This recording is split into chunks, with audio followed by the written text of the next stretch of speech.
Uber മച്ചാൻ്റെ പുതിയൊരു വീഡിയോക്ക് എല്ലാവർക്കും സ്വാഗതം കേട്ടോ.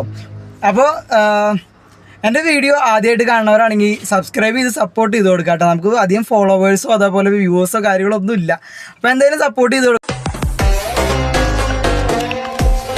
ഊബർ എടുക്കുകയാണെങ്കിൽ ഏത് വണ്ടി എടുക്കണം, ഏത് വണ്ടി എടുത്താലും ഓട്ടം കൂടുതൽ എന്നുള്ള കാര്യങ്ങളൊക്കെ ഞാൻ കുറച്ച് ആൾക്കാരുടെ അടുത്തൊക്കെ ചോദിക്കലുണ്ടായിരുന്നു. അപ്പോൾ ഊബർ ഓടിക്കുന്ന ആൾക്കാരോടൊക്കെ ചോദിച്ചപ്പോൾ പലരും പറഞ്ഞതെന്ന് വെച്ച് കഴിഞ്ഞാൽ ഏറ്റവും കൂടുതൽ ഓട്ടം വാഗണറിനാണ് എന്നുള്ള രീതിയിലായിരുന്നു എല്ലാവരും പറഞ്ഞുകൊണ്ടിരുന്നത്. ബാക്കിയുള്ള വണ്ടികൾക്ക് ഓട്ടം കുറവായിരിക്കും എന്നാണ് പറഞ്ഞുകൊണ്ടിരുന്നത്. അപ്പോൾ ഞാൻ ഇറങ്ങിയതിൽ വെച്ചിട്ട് എനിക്ക് തോന്നിയിരിക്കുന്ന ഒരു കാര്യം എന്ന് വെച്ച് കഴിഞ്ഞാൽ ഓട്ടം കൂടുതൽ ഈ വാഗണർ അങ്ങനത്തെ കാറ്റഗറിയിൽ വരുന്ന ഹാച്ച് ബാക്ക് വണ്ടികൾക്കാണ് ഏറ്റവും കൂടുതൽ ഓട്ടം. പക്ഷേ എന്ന് വെച്ച് കഴിഞ്ഞാൽ ഇപ്പോൾ എന്താണ്, നമുക്കിതിൽ ഹാച്ച് ബാക്ക് ഓപ്ഷൻ മാത്രമേ കിട്ടുള്ളൂ. ഹാച്ച് ബാക്ക് പിന്നെ ട്രിപ്സ് അങ്ങനത്തെ അത് വേറെ ഒന്നുമില്ല. ഹാച്ച് ബാക്ക് ഓപ്ഷൻസ് മാത്രമാണ് മെയിനായിട്ട് കിട്ടുള്ളൂ.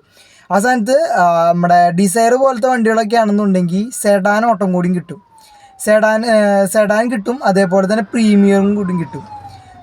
പിന്നെയെന്ന് പറഞ്ഞു കഴിഞ്ഞാൽ എർട്ടിക പോലത്തെ വണ്ടിയാണെന്നുണ്ടെങ്കിൽ എക്സലും കൂടിയും കിട്ടും കേട്ടോ. ഈ എല്ലാ ഐറ്റംസും കൂടി എർട്ടികയിൽ കിട്ടും. അപ്പോൾ എർട്ടിക എടുക്കുകയാണെന്നുണ്ടെങ്കിൽ അതിനകത്ത് നമുക്ക് ഇങ്ങനെ ഓപ്ഷൻ ഉണ്ട്.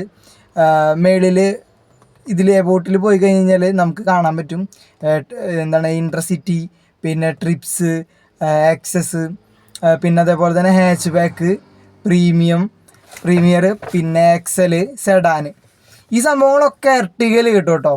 സെഡാൻ വണ്ടിയാണെന്നുണ്ടെങ്കിൽ ഡിസയർ പോലത്തെ വണ്ടിയൊക്കെ ആണെന്നുണ്ടെങ്കിൽ അതിനകത്ത് ഈ ഹാച്ച് ബാക്കും കിട്ടും, സെഡാനും കിട്ടും, പ്രീമിയം കിട്ടും. അപ്പോൾ അങ്ങനെ വെച്ച് നോക്കുകയാണെന്നുണ്ടെങ്കിൽ എക്സൽ എടുത്തിട്ട് എല്ലാ ഓപ്ഷനും ഓൺ ആക്കിയിടാണെന്നുണ്ടെങ്കിൽ ഏറ്റവും അടിപൊളിയായിരിക്കും.